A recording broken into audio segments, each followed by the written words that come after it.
Hello everyone, first of all good afternoon to all of you. जैसा कि आप सभी ने थंबनेल में देख ही लिया होगा, आज हमारी डीएलएड फर्स्ट सेमेस्टर की बाल विकास की क्लास स्टार्ट होने जा रही है। प्रीवियस वीडियोस में हमने कर लिए हैं कंप्लीट 70 तक के क्वेश्चंस। अगर किसी ने अभी प्रीवियस वीडियोस को वॉच नहीं किया है तो जाकर के प्लेलिस्ट में आप लोग वॉच कर सकते हैं। आपको बाल विकास के नाम से डीएलएड फर्स्ट सेमेस्टर की प्लेलिस्ट मिल जाएगी, उसमें जाकर के आप वॉच कर सकते हैं और सारी वीडियोस 1 बाय 1 करके देख सकते हैं और उनका फिर मल्टीपल रिवीजन ज़रूर लगाएं। राजन की सीरीज़ आपकी ये चल रही है जो कि आपके एग्ज़ाम के पॉइंट ऑफ व्यू से काफ़ी यूज़फुल रहेगी। क्लियर है सभी को? और क्लियर है तो कमेंट बॉक्स में कमेंट करके बताइए भाई, ताकि मैं आज की क्लास को स्टार्ट कर सकूं। और अभी तक अगर किसी ने चैनल को सब्सक्राइब नहीं किया है so don't forget to subscribe this channel, because आने वाली हर एक वीडियो आपके लिए बहुत बहुत बहुत ज़्यादा यूज़फुल रहेगी। ठीक है? हाँ, बाकी के जो सब्जेक्ट हैं आपका कंप्यूटर का सिलेबस भी कंप्लीट होने वाला है आज कल में ही, और बाल विकास का भी आपका आज कल में ही सिलेबस हो जाएगा कंप्लीट। वैसे आज ही हम इसको करने की पूरी कोशिश करेंगे। ठीक है? हाँ, इसका सिलेबस कंप्लीट होने के बाद फिर हम करेंगे साइंस का। हमारा थोड़ा सा सिलेबस रह रहा है और हमारा और बाकी का जो बचा हुआ है वो हमारा एसएसटी का सिलेबस है। ठीक है? हाँ, तो हमारे 4 सब्जेक्ट बिल्कुल पूरे तरीके से हो जाएंगे कवर। उसके बाद हम स्टार्ट कर लेंगे बाकी के 4 सब्जेक्ट जो हैं वो। क्लियर? चलिए फिर आज की क्लास को कर लेते हैं स्टार्ट। सबसे पहला क्वेश्चन है हमारा, व्यक्तित्व मापन की प्रक्षेपण विधियों का वर्णन कीजिए। अब देखो, जो व्यक्तित्व मापन होता है पर्सनैलिटी टेस्ट, उसमें 3 तरह के जो है मेथड होते हैं। ठीक है? सब्जेक्टिव होता है, ऑब्जेक्टिव होता है, प्रोजेक्टिव मेथड्स होते हैं। ठीक है? मेजरमेंट ऑफ पर्सनैलिटी में। लेकिन यहाँ पर सिर्फ और सिर्फ किसके बारे में पूछा है? प्रक्षेपण विधियाँ, यानी कि प्रोजेक्टिव मेथड। अब देखो, इसमें सबसे पहला है रोरशाक परीक्षण। काफ़ी इम्पोर्टेंट है रोरशाक भी। इस परीक्षण का जो निर्माण है वो मनः चिकित्सक या मनोचिकित्सक हरमन रोरशा ने किया था।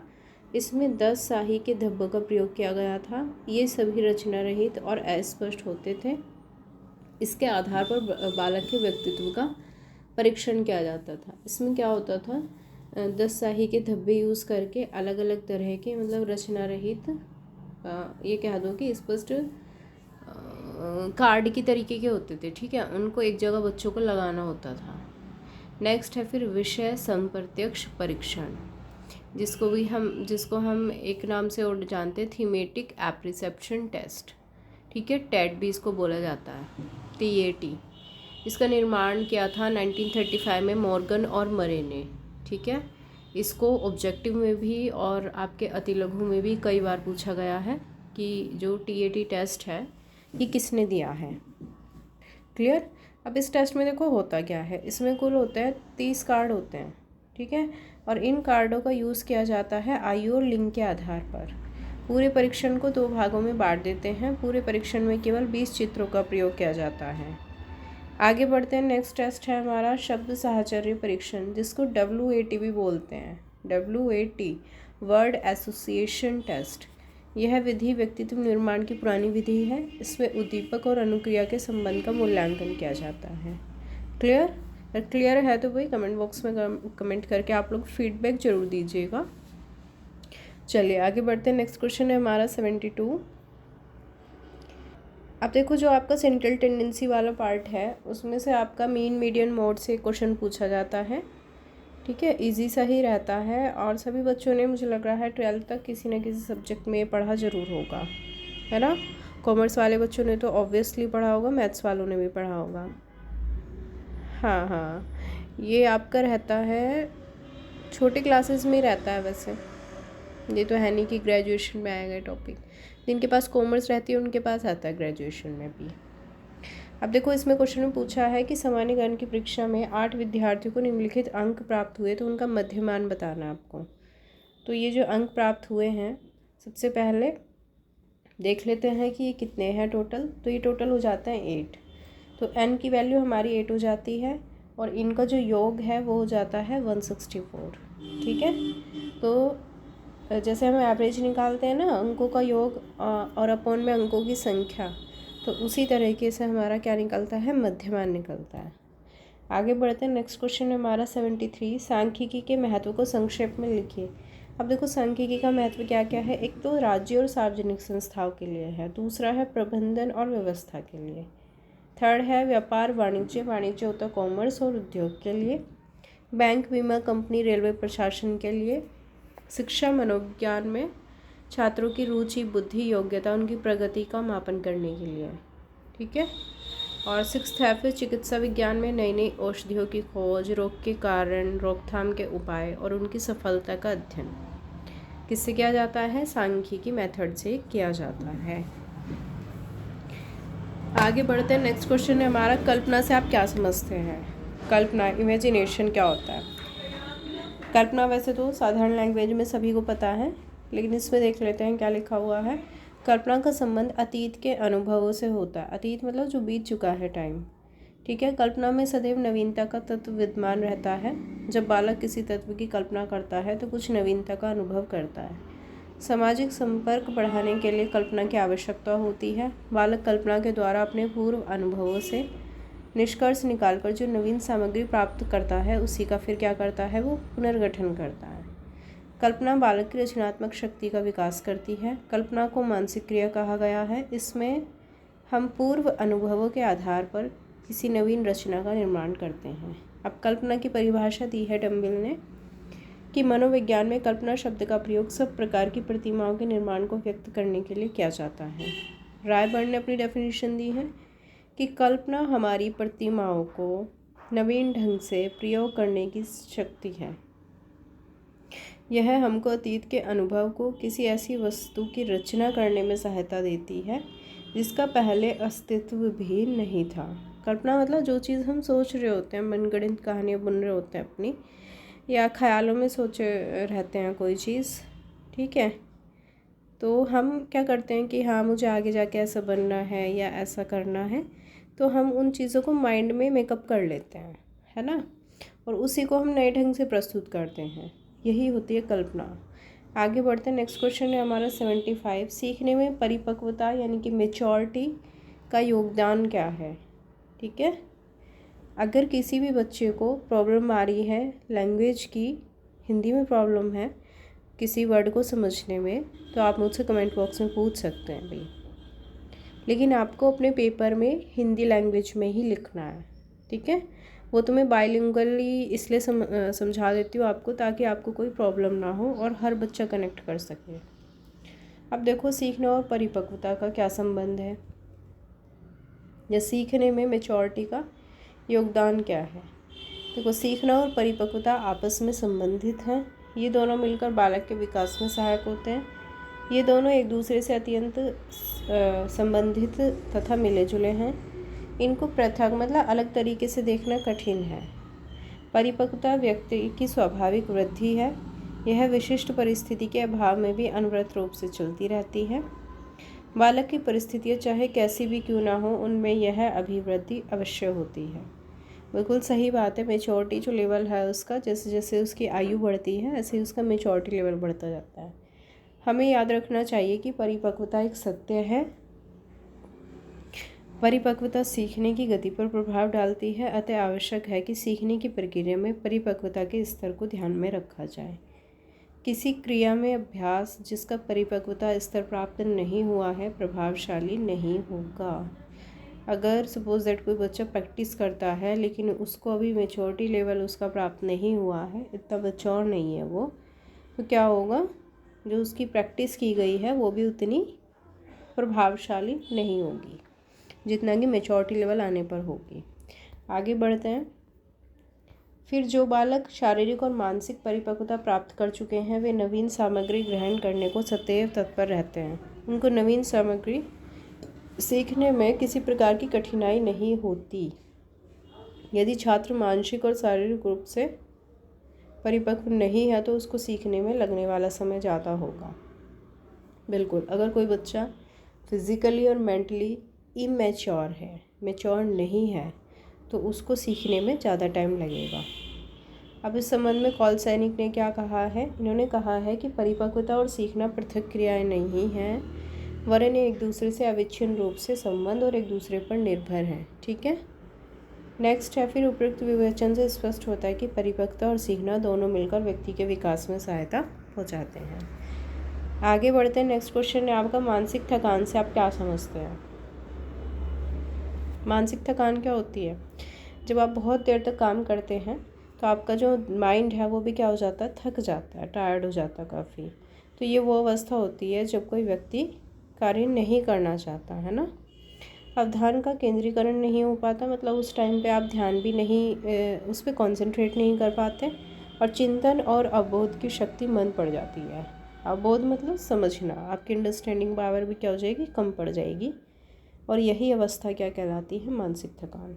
शारीरिक थकान क्या होती है? जब हमारा शरीर थकता है और हमारे शरीर के अंग शिथिल यानी कि कमज़ोर पड़ जाते हैं, व्यक्ति विश्राम करने के इच्छुक हो जाता है कि नहीं मुझे थोड़ा रेस्ट चाहिए, तो उसको क्या बोलते हैं, शारीरिक थकान बोलते हैं। आगे बढ़ते हैं। नेक्स्ट क्वेश्चन है हमारा 77, अधिगम का गेस्टाल्ट सिद्धांत क्या है? काफ़ी इंपॉर्टेंट क्वेश्चन है ये, मोस्ट इम्पोर्टेंट क्वेश्चन, गेस्टाल्ट। अब देखो, अधिगम का जो सूझ का सिद्धांत है और अंतर्दृष्टि का सिद्धांत या फिर समग्रता या पूर्णता का सिद्धांत जिसको बोला जाता है, ये दिया था किसने? हाँ, जो गेस्टाल्ट सिद्धांत है उसके 3 प्रतिपादक हैं, वर्दाइमर, कोहलर और कॉफका। ठीक है, इस सिद्धांत के अनुसार एक आकृति जो है वो समग्र होती है जिसकी विशेषताओं को ज्ञात करना होता है। फॉर एग्जाम्पल, अगर कुछ कार्य ऐसे हैं जिन्हें हम कुछ करते हुए सीखते हैं, जबकि कुछ कार्य इस तरह के होते हैं जिन्हें हम दूसरों से बात करते हुए देखकर सीखते हैं। इस प्रकार का सीखना सूझ द्वारा सीखना कहलाता है। अब देखो, गुड के अनुसार सूझ क्या होता है? सूझ होती है वास्तविक स्थिति का अकस्मात, आकस्मिक मतलब सडन एकदम, ठीक है, निश्चित और तात्कालिक ज्ञान है। ठीक है, सडन कोई माइंड में ये आना, किसी चीज़ का सॉल्यूशन आना आपके दिमाग में, जैसे कि मैंने आपको सूझ का सिद्धांत भी कराया था, ठीक है, जो कि कोहलर ने किस पर किया है, चिंपैंजी पर, और उसका नाम क्या था, सुल्तान। ठीक है, प्रीवियस वीडियो में मैं करा चुकी हूँ, उसको देख लेना, तब आपको पूरी तरीके से समझ आ जाएगा कि सूझ होता क्या है। आगे बढ़ते हैं। नेक्स्ट क्वेश्चन है हमारा, अधिगम या सीखने की विशेषताएं बताइए। अब देखो, सीखने की विशेषता क्या है? एक तो सीखना सार्वभौमिक है, सीखना केवल मनुष्य का काम नहीं है बल्कि पशु पक्षी भी सीखते हैं। बिल्कुल सही बात है। इसके अलावा सीखने की जो प्रक्रिया है सर्वत्र मतलब चारों ओर चलती रहती है। मनुष्य के सीखने का कोई एक निश्चित स्थान नहीं होता। बालक परिवार, समाज, सड़क, पार्क, स्टेशन, अन्य स्थानों से कुछ ना कुछ सीखता ही रहता है। अब सीखना कुशलदायक है। जब कोई व्यक्ति किसी तथ्य या कार्य को सीखता है तो उसे करने में उसे विशेष कठिनाई नहीं होती। बिल्कुल, अगर आपको कोई काम आता है तो आपको उसे करने में बिल्कुल भी कठिनाई का अनुभव नहीं होगा। तीसरा है फिर सीखने में बालक का महत्वपूर्ण स्थान। सीखने की प्रक्रिया में बालक का स्थान सर्वोपरि होता है। बालक अपनी बुद्धि, योग्यता, आवश्यकता के अनुसार ही सीखता है। इसी कारण बालक एक समान रूप से नहीं सीखते। सीखने की प्रक्रिया में पुराने और नए नवयुवकों का संश्लेषण किया जाता है। इस प्रकार का सीखना एक नवीन मानसिक संगठन होता है। आगे बढ़ते हैं। सीखना क्या होता है? सहक्रिया होता है। सहक्रिया मतलब एक्टिव होता है। जब कोई भी सीखता है तो वो कैसा रहता है? एक्टिव रहता है उस टाइम। ठीक है, नेक्स्ट है फिर सीखना अनुभवों का संगठन है। केवल नवीन अनुभव को प्राप्त करना ही सीखना नहीं होता। ठीक है, यह तो अनुभवों का क्या है? एक संगठन। आपके एक्सपीरियंसेस पूरे मिला के आप कुछ सीखते हैं तो उसका क्या कहलाता है? एक जोड़ कहलाता है। ये सीखने से मानसिक विकास होता है। बालक को क्या होता है? प्रतिदिन नए अनुभव होते हैं और इन अनुभवों से उसके मस्तिष्क का भी क्या होता है? विकास, और उससे उसका शारीरिक और मानसिक विकास भी होता है। अब देखो, आपका जो मैक्सिमम आएगा क्वेश्चन 2 मार्क्स का ही आएगा। ठीक है, आपको इसमें से 4-5 पॉइंट लिखने हैं, इतना इनफ है। इसमें तो मुझे लगे 10-12 पॉइंट दिए गए हैं, इतने की नीड नहीं है। 4-5 पॉइंट का इनफ हो जाता है आपका आंसर। ठीक है, चलिए फिर भी पढ़ लेते हैं। इसमें आपको जो पॉइंट अच्छे लगे, जो याद रहे, सिलेक्टिव आप रखना चाहें तो 4-5 पॉइंट रख लेना। ठीक है, हाँ, उससे ज़्यादा करने की बिल्कुल भी नीड नहीं है। आगे बढ़ते हैं। आगे क्या कहा है इसमें कि सीखना जो है वो एक विवेकपूर्ण प्रक्रिया है। विवेकपूर्ण मतलब जो बुद्धि से काम किया जाता है। किसी कार्य को मशीन की तरह नहीं सीखा जा सकता, बल्कि सीखना हमेशा कैसा होता है? विवेकपूर्ण। जिस कार्य को करने में बुद्धि का प्रयोग किया जाता है उस कार्य को जल्दी सीखा जा सकता है। यदि कोई बालक सीखने में असमर्थ है तो इसका कारण यह हो सकता है कि उस कार्य को उसे समझने में क्या हो रही है, कोई असमर्थता या प्रॉब्लम हो रही हो, तभी वो उसे नहीं सीख पा रहा है। क्लियर सी बात है ना। नेक्स्ट है फिर सीखने की क्रिया उद्देश्यपूर्ण। सीखने की एक महत्वपूर्ण विशेषता ये होती है कि इससे समस्याओं का हल किया जाता है। जब कोई बालक कार्य सीख जाता है तो वह काम उसके लिए आसान हो जाता है। सीखने का यही उद्देश्य है, इसी कारण कहा जा सकता है कि सीखने की क्रिया उद्देश्यपूर्ण होती है। आगे बढ़ते हैं। नेक्स्ट है फिर सीखना ज्ञान का संचय है। सीखने का परिणाम क्या होता है? ज्ञान का संचय। ज्ञान के संचय के फलस्वरूप व्यक्ति अपने बौद्धिक और संवेगात्मक व्यवहार पर नियंत्रण करने में समर्थ होता है। नेक्स्ट है सीखने से शारीरिक कुशलता का अर्जन होता है।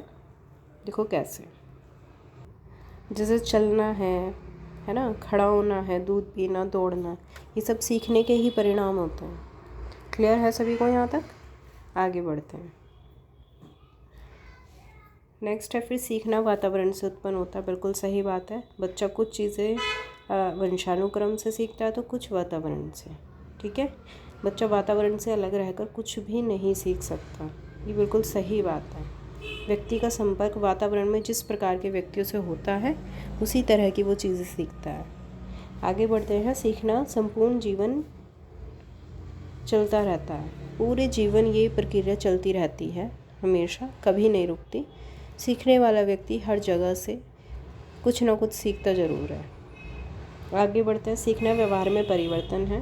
बिल्कुल, अगर आप कुछ पॉजिटिव सीखते हैं तो तब आपके व्यवहार में अलग तरह का परिवर्तन आता है, और अगर नेगेटिविटी किसी की एक्वायर कर लेते हैं तो क्या होता है, उस चीज़ का भी इम्पैक्ट आप पर ही पड़ता है। नेक्स्ट है सीखना अनुकूलन है। अनुकूलन मतलब व्यक्ति को नवीन परिस्थितियों का प्रतिदिन सामना करना पड़ता है। बिल्कुल, जैसे जैसे सिचुएशन उसके सामने आती हैं तो बच्चा जितना ज़्यादा सीखता जाता है उतना ही ज़्यादा वो अनुकूलित करने में, अडेप्ट करने में अपने आप को क्या होता है, सफल हो जाता है। नेक्स्ट है फिर आगे बढ़ते हैं। नेक्स्ट है हमारा क्वेश्चन नंबर 79। सीखने की प्रभावशाली विधियाँ कौन कौन सी हैं? अभी तो बात किसकी की है हमने? हाँ, अभी जो हमारा क्वेश्चन था वो ये था कि सीखने की विशेषताएं बताइए, और अब बात करते हैं कि सीखने की प्रभावशाली विधियाँ कौन कौन सी विधियों से, कौन कौन से इफ़ेक्टिव मेथड्स हैं लर्निंग के। तो सबसे पहला तो है लर्निंग बाय ऑब्जर्वेशन। देखो ये होता क्या है। अब देखो ऑब्जर्वेशन के थ्रू सीखना क्या कहलाता है। जब हम किसी केंद्र बिंदु पर अपना ध्यान केंद्रित करते हैं, है ना, किसी चीज़ पर फोकस करते हैं, और इसी कारण ये कहा जाता है कि बालक की शिक्षा में मूर्त वस्तु का प्रयोग किया जाना चाहिए, ना कि अमूर्त का। ठीक है, जो चीज़ें उसे सामने स्पष्ट दिखाई दे रही हैं। निरीक्षण के विषय में सिम्पसन ने कहा है कि निरीक्षण सूचना प्राप्त करने, आधार सामग्री इकट्ठी करने, वस्तु और घटनाओं के विषय में सही विचार प्राप्त करने का एक साधन है। छात्र जिस वस्तु का निरीक्षण करते हैं वो उससे जल्दी सीख जाते हैं। बिल्कुल सही बात है ये। आगे बढ़ते हैं। परीक्षण करके सीखना, यानी कि लर्निंग बाय एक्सपेरिमेंट। जैसे कि आपका मैक्सिमम 2 मार्क्स का क्वेश्चन रहेगा, हमेशा मैं रिपीट करती हूँ, तो आपको इसमें 3-4 पॉइंट लिख के उनके अंदर थोड़ा थोड़ा सा एक्सप्लेन करना है। ठीक है, एक्सपेरिमेंट के थ्रू भी आप लोग क्या करते हैं, सीखते हैं, है ना, नवीन तथ्यों की खोज करते हैं। ठीक है, आगे बढ़ते हैं। फिर नेक्स्ट पॉइंट है हमारा सूझ द्वारा सीखना। सूझ क्या होती है? सूझ मैंने आपको बताया है कॉलर वाले एक्सपेरिमेंट में। किसी बच्चे ने अगर प्रीवियस वीडियोस को वॉच नहीं किया है तो वो उसमें जाके वॉच कर ले। मैंने पूरे अच्छे तरीके से ये जो सिद्धांत है कॉलर का पूरा एक्सप्लेन किया है, अंतर्दृष्टि का सिद्धांत। ठीक है, हाँ, सूझ से सीखना। नेक्स्ट है फिर सामान्यकरण, जनरलाइजेशन। सामान्यकरण में क्या होता है, व्यक्ति किसी निष्कर्ष पर पहुंच जाता है और उसके विषय में एक सामान्य नियम बना लेता है। उसके बाद व्यक्ति नई समस्या आने पर फिर से क्या करता है, अपने पुराने अनुभवों का ही यूज़ करता है कि भाई उस सिचुएशन में मैंने इस चीज़ को अपनाया था तो मेरा सॉल्यूशन हो गया था, तो फिर से मैं इसको करके देखता हूँ, है ना। नेक्स्ट है फिर डिफ्रेंसिएशन। इसमें क्या होता है, व्यक्ति अपने पुराने अनुभवों से ही लाभ उठाता है। वह इस बात का चयन करता है कि पुराने अनुभवों में से समस्या के समाधान के लिए उसे किस अनुभव को प्रयोग में लाना है। ठीक है, डिफ्रेंशिएशन करता है वो यहाँ पे कि मैं पर्टिकुलर कौन सी मतलब चीज़ को अपनाऊँ ताकि मेरा सॉल्यूशन हो जाए किसी बात का। ठीक है। इसके चयन के बाद ही वह अपनी सूझ का प्रयोग करता है और फिर क्या करता है, सीखने का प्रयोग करता है। नेक्स्ट है फिर प्रयत्न और त्रुटि द्वारा सीखना। ट्रायल एरर मेथड भी मैंने आपको पढ़ाया है थॉर्नडाइक का। और थॉर्नडाइक ने जो अपना एक्सपेरिमेंट किया था वो किस पर किया था, बिल्ली पर किया था, है ना। ये चीज़ें आपको ध्यान रखनी है, ऑब्जेक्टिव में बहुत ज़्यादा आती हैं, वेरी शॉर्ट में भी पूछा जाता है। और थॉर्नडाइक का आपके जो कई सिद्धांत है, जैसे कि ये है आपका सूझ का सिद्धांत है, थॉर्नडाइक वाला है, और आपका वो है क्या बोलते हैं, पैवलोव का है। ये सारे ही सिद्धांत बहुत बहुत बहुत इम्पोर्टेंट हैं आपके एग्ज़ाम के लिए। ठीक है, टेट सी टेट में भी और आपके सुपर टेट में भी काफ़ी भर भर के क्वेश्चन यहाँ से पुटअप किए जाते हैं। ठीक है, तो ट्रायल एरर में पता क्या होता है, व्यक्ति जब किसी कार्य को सीखने का प्रयास करता है तो शुरू में वो क्या करता है, गलती करता है, लेकिन जब वो बार बार उस चीज़ को करेगा तो उसकी गलतियों की संख्या कम हो जाती है और वो एक दिन क्या बन जाता है, एक सफल व्यक्ति बन जाता है। ठीक है, तो इसको बोलते हैं ट्रायल एरर से सीखना, प्रयास और त्रुटि का सिद्धांत। ठीक है, इसमें आप पढ़ लेना डिटेल में क्या क्या लिखा हुआ है, मैं आपको बिल्कुल सिंपल शब्दों में एक्सप्लेन कर रही हूँ। आगे बढ़ते हैं। नेक्स्ट है फिर सामूहिक विधि द्वारा सीखना। ग्रुप में भी बच्चे सीखते हैं, जैसे कि वर्कशॉप विधि है, वर्कशॉप में सम्मेलन या विचार गोष्ठी विधि है, प्रोजेक्ट विधि है जो कि जॉन डीवी ने दी थी और उनके शिष्य कौन थे, किलपैट्रिक। ठीक है, हाँ, उन्होंने इसका प्रयोग जो है वो कोलंबिया विश्वविद्यालय में किया था। क्लियर सभी को यहाँ तक? क्लियर है तो भाई कमेंट बॉक्स में कमेंट करके बताइए ज़रूर। आगे बढ़ते हैं फिर योजना विधि। देखो योजना विधि, किलपैट्रिक ने जो है योजना विधि, अब देखो योजना विधि में क्या होता है, योजना विधि के 3 सिद्धांत होते हैं। सबसे पहला है योजना को क्रियान्वित करना, छात्रों के लिए संभव हो और शिक्षक छात्रों का मार्गदर्शन करें। दूसरा है योजना का उद्देश्य, छात्रों और शिक्षकों को स्पष्ट होना चाहिए। ठीक है, हाँ, प्लान मेथड, योजना कक्षा से दूर सामाजिक वातावरण में पूर्ण किए जाएं जिसमें व्यवहारिकता और यथार्थता विद्यमान हो। जैसे कि आपने कोई प्लान बनाया कि भाई हमें जो है इस तरीके से सिखाना है बच्चे को, ठीक है, तो वो किस मतलब कैसे ज़्यादा अच्छे से सीखेगा। यथार्थता का मतलब होता है रियलिटी में उसको वो चीज़ दिखाना, तो वो चीज़ें उसे ज़्यादा माइंड में रहेंगी। ठीक है, आगे बढ़ते हैं फिर समूह अधिगम। समूह अधिगम क्या होता है, इस विधि में बालकों को समूह के रूप में एक साथ बैठाकर उनको चित्र या अन्य सामग्री देकर सिखाने का प्रयास किया जाता है। ग्रुप में बिठा दिया जाता है बच्चों को, उनका कोई डायग्राम, कोई पोस्टर या फिर कोई मॉडल दिखाया जाता है, उससे उनको सिखाया जाता है। समूह अधिगम सीखने का बहुत ही सहायक अंग है। ये विधि बहुत ज़्यादा प्रचलित है। इसमें बच्चों का मानसिक विकास संभव होता है और बालक शीघ्रतापूर्वक मतलब जल्दी और आसानी से सीखते हैं। आगे बढ़ते हैं फिर करके सीखना, लर्निंग बाय डूइंग। ये बहुत ज़्यादा अच्छा मेथड है सीखने का। बालक क्या करते हैं, जिस कार्य को स्वयं करता है वो उसे जल्दी सीख जाता है। बिल्कुल, अगर सपोज़ दैट आप अपना कोई काम किसी और से कराते हैं, अपने फ्रेंड से कराते हैं, तो आप उसको सीख पाएंगे, कभी नहीं सीख पाएंगे। ठीक है, जब तक आप उसे खुद नहीं कर लेते। तो स्वयं करने में बालक की रुचि और उत्सुकता कार्य में बनी रहती है, लक्ष्य भी रहता है। जिस कार्य को बच्चा स्वयं करता है उसे वो शीघ्र सीख लेता है। नेक्स्ट है फिर अनुकरण द्वारा सीखना। अनुकरण का मतलब होता है नकल करके सीखना। ठीक है, किसी की कॉपी करना। अब देखो, इससे तात्पर्य किसी व्यक्ति के द्वारा किए गए कार्य को फिर से करना है। व्यक्ति सभी व्यक्तियों के कार्य का अनुकरण नहीं करता, बल्कि वो क्या करता है, अधिक योग्य व्यक्तियों का ही अनुकरण करता है। सपोज़ दैट जैसे आप किसी को अपना रोल मॉडल मानते हैं, तो आप क्या करेंगे, उसी के आदर्शों को अपने जीवन में अपनाएंगे, उन्हीं को फॉलो करते हुए आप कुछ अच्छा करने की कोशिश करेंगे। क्लियर? अब अनुकरण भी 2 तरह का होता है, एक तो होता है अनजाने में, दूसरा होता है जानबूझकर। देखो, अनजाने में क्या होता है, बालक अनुकरण करने का प्रयास करता है। ठीक है, उनके द्वारा अनुकरण किए जाने का उद्देश्य होता है, वे जानते हैं कि अनुकरण से वो कुछ सीख रहे हैं। क्लियर है यहाँ तक सभी को? अगर क्लियर है तो वही कमेंट बॉक्स में कमेंट करके बताइए। देखो, इसमें यहाँ तक 9 पॉइंट दिए गए हैं इस क्वेश्चन में जो आंसर है। ठीक है, लेकिन आपको 9 के 9 पॉइंट लिखने की बिल्कुल भी नीड नहीं है। आपको कोई भी 4 से 5 पॉइंट लिखने हैं, उतना इनफ हो जाता है। 2 मार्क्स का आपका मैक्सिमम जो है आंसर रहेगा, इससे ज़्यादा का आपको पूछा ही नहीं जाएगा। ठीक है, तो 2 मार्क्स के लिए क्या ही आपको 2-3 पेज थोड़ी ना भरने होते हैं, 4-5 पॉइंट लिखो, उसके अंदर एक्सप्लेन कर दो, इतना इनफ हो जाता है। आगे बढ़ते हैं नेक्स्ट क्वेश्चन पर। किशोरावस्था बड़े संघर्ष, तनाव और तूफान और विरोध की अवस्था है। अब इसको बताना है। तो किशोरावस्था वह अवस्था होती है जो तारुण्य होता है जवानी या आपका यौवन, ठीक है, और परिपक्वता के उदय होने पर समाप्त होती है। परिपक्वता मतलब जब मेचोरिटी आने लगती है उस टाइम पे क्या होती है, धीरे धीरे समाप्त होने लगती है। इसका आरंभ होता है 13 या 14 साल से, लेकिन व्यक्तिक अंतर होने के कारण इसकी कोई आयु सीमा रेखा नहीं खींची जा सकती। इस कारण किशोरावस्था के आरंभ का निश्चित समय नहीं बताया जा सकता। विभिन्न व्यक्तियों का जो तारुण्य है वो विभिन्न आयु से शुरू होता है। उनकी किशोरावस्था का आरंभ तभी से माना जाता है, लेकिन जो लगभग है इसका जो एंड माना जाता है वो 18-19 साल में माना जाता है। कुछ मनोवैज्ञानिक इस अवस्था को 21 वर्ष भी मानते हैं। ठीक है, आगे बढ़ते हैं। फिर किशोरावस्था जीवन का सबसे कठिन काल।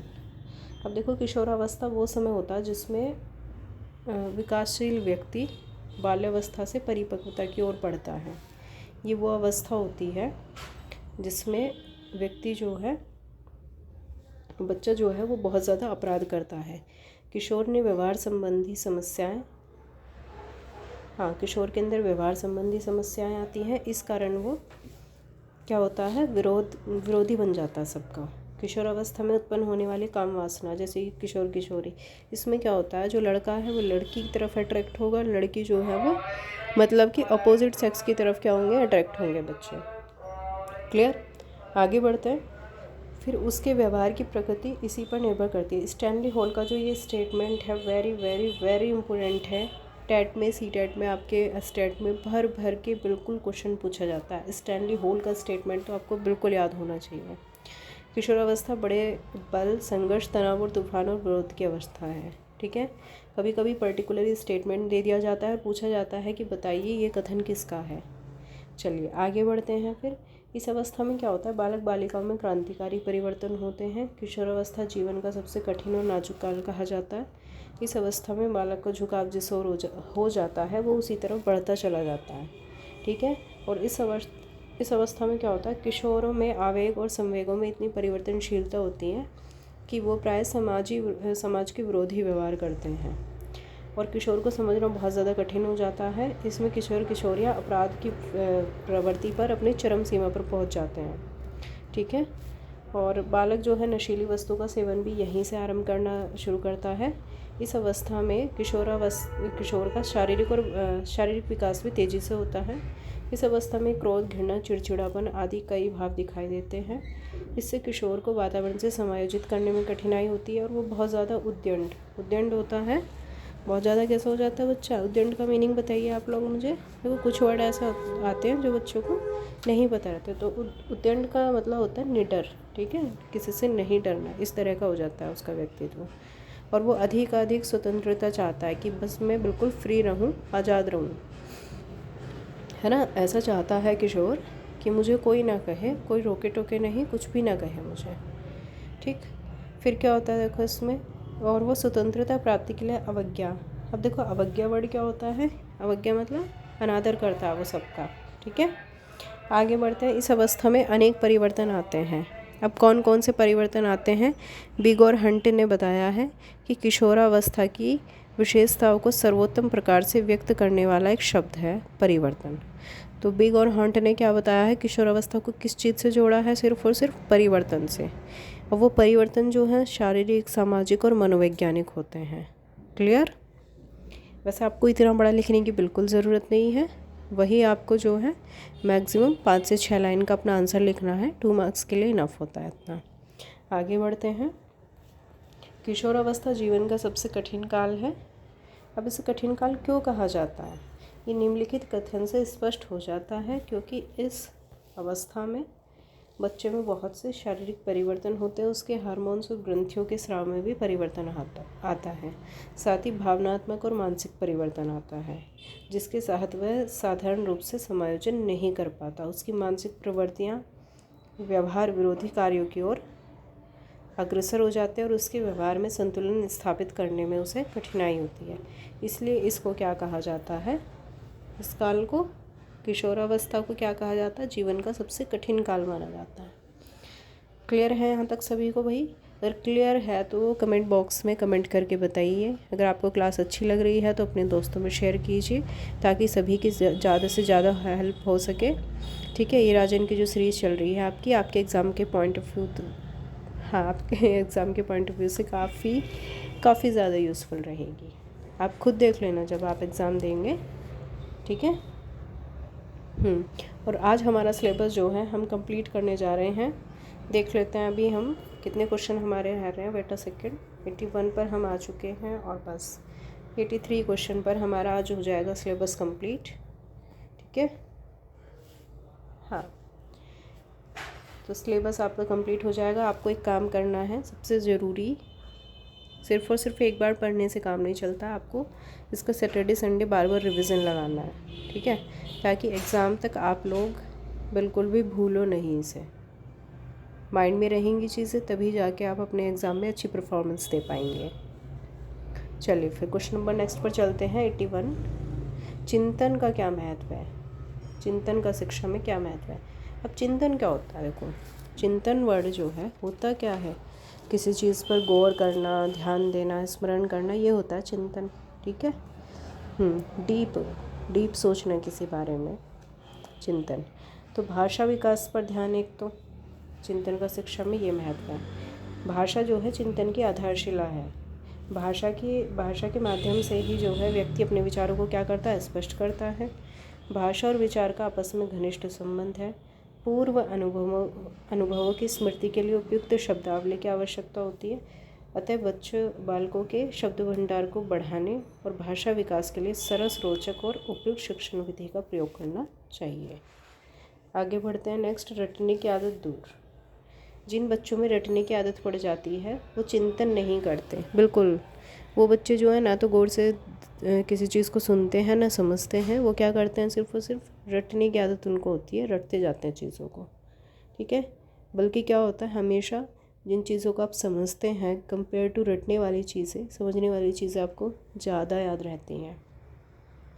अध्यापकों को बालकों की इस आदत पर नियंत्रण रखना चाहिए और वे जो कुछ पढ़े या सीखे समझ के साथ पढ़ें और सीखें। ठीक है, आगे बढ़ते हैं। स्पष्ट ज्ञान का विकास। बच्चों को जितना स्पष्ट, जितना क्लियर नॉलेज दी जाएगी, जितना सही नॉलेज दी जाएगी, उतना ही उन्हें क्या होगा, उनका ज्ञान बढ़ेगा और वो सही रूप में, एक अच्छे रूप में चिंतन कर सकेंगे। इसलिए आवश्यक है कि प्रारंभ से ही, शुरुआत से ही बच्चों को संवेदना और प्रत्यक्षीकरण के अवसर दिया जाए।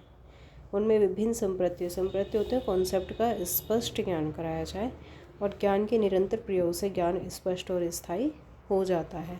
जब बच्चे को सही नॉलेज होती है उस चीज़ की, तो वो क्या होता है, उस चीज़ को लंबे टाइम तक याद रखने में एक तो उसको हेल्प होती है, दूसरी चीज़ क्या होती है, वो जो ज्ञान है वो उसका स्थायी रहता है ना।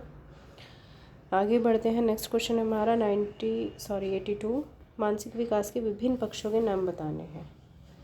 मानसिक विकास के विभिन्न पक्ष कौन कौन से हैं। मेंटल डेवलपमेंट के सेंसेशन है, कल्पना इमेजिनेशन, ठीक है, निरीक्षण, चिंतन, बुद्धि, निर्णय, रुचि, अभिव्यक्ति, प्रत्यक्षीकरण, ध्यान, सीखना, तर्क, स्मरण और विस्मरण। क्लियर सभी को? चलिए आगे बढ़ते हैं। लास्ट क्वेश्चन है आज का हमारा 83, व्यक्तित्व मापन की कौन कौन सी विधियां हैं, किसी एक विधि का वर्णन कीजिए। देखो, जो पर्सनैलिटी मेज़रमेंट होता है आपका, पर्सनैलिटी मेज़रमेंट में मैंने आपको 3 टाइप्स के बताए हैं मेज़रमेंट। तो होता है आपका सब्जेक्टिव, दूसरा होता है ऑब्जेक्टिव और थर्ड होता है आपका प्रोजेक्टिव टेक्निक। तो सब्जेक्टिव में कौन कौन से आते हैं, एक तो आता है जीवन इतिहास विधि, केस स्टडी, ठीक है। दूसरा है आपका साक्षात्कार विधि, जो आपका इंटरव्यू मेथड होता है। थर्ड होता है आपका प्रश्नावली विधि, क्वेश्चनायर। और फोर्थ है आपकी आत्मकथा लेखन विधि, ऑटोबायोग्राफी जो होती है। और फिफ्थ है निरीक्षण विधि, ऑब्जर्वेशन मेथड। क्लियर यहाँ तक सभी को? बिल्कुल, मेरी पूरी कोशिश रहती है कि इंग्लिश वाले बच्चे भी कनेक्ट कर पाएँ। भले ही आपको लिखना हिंदी में ही है, लेकिन जब चीज़ें समझ में आ जाती हैं तो आप उनको आसानी से याद रख पाते हैं। यहाँ तक क्लियर सभी को? आगे बढ़ते हैं। फिर हमारे ऑब्जेक्टिव मेथड्स, मापन रेखा विधि, समझात्मिति विधि होती है, सोशियोमेट्री मेथड, शारीरिक परीक्षण, परिस्थिति परीक्षण, व्यक्तित्व सूचियाँ और संचयी अभिलेख। संचयी अभिलेख होता है क्यूमुलेटिव रिकॉर्ड। क्लियर? फिर है हमारे थर्ड जो टेक्निक है वो कौन सी है? Projective technique. एक तो है रोरशा का स्याही धब्बा परीक्षण, ठीक है, ये किसने दिया था? हरमन रोरशा ने। Very important question. नेक्स्ट है फिर प्रासंगिक अंतर्बोध परीक्षण, जिसको TAT कहते हैं। टेट परीक्षण का निर्माण किसने किया है? मॉर्गन और मरे ने किया है। ये भी मैंने आपको कई बार बताया है और काफ़ी बार ये क्वेश्चन रिपीट होता है। नेक्स्ट है फिर बालक का अंतर्बोध परीक्षण, इसको कैट बोलते हैं, चिल्ड्रन एप्रिसेप्शन टेस्ट। नेक्स्ट है शब्द साहचर्य परीक्षण, वर्ड एसोसिएशन टेस्ट। और हमारा लास्ट है चित्र साहचर्य परीक्षण, पिक्चर एसोसिएशन टेस्ट। क्लियर? अब देखो इसमें क्वेश्चन में बोला है कि व्यक्तित्व मापन की विधियां बतानी है एक तो आपको। अभी आप एक बात बताओ, 2 मार्क्स में सबको आपको एक्सप्लेन थोड़ी ना करना है, वैसे ही आप इनको याद रख ले वही इनफ है ना। अब इनमें से किसी एक को करना है एक्सप्लेन, कि किसी एक विधि का वर्णन कीजिए। अब एक विधि का वर्णन कर देते हैं, कौन सी है? Subjective method. इसमें केस स्टडी बता देते हैं क्या होती है। केस स्टडी देखो क्या होती है। इसमें होता है कि इस विधि में मनोवैज्ञानिकों ने चिकित्सक शाखा से ग्रहण किया इसको, ठीक है।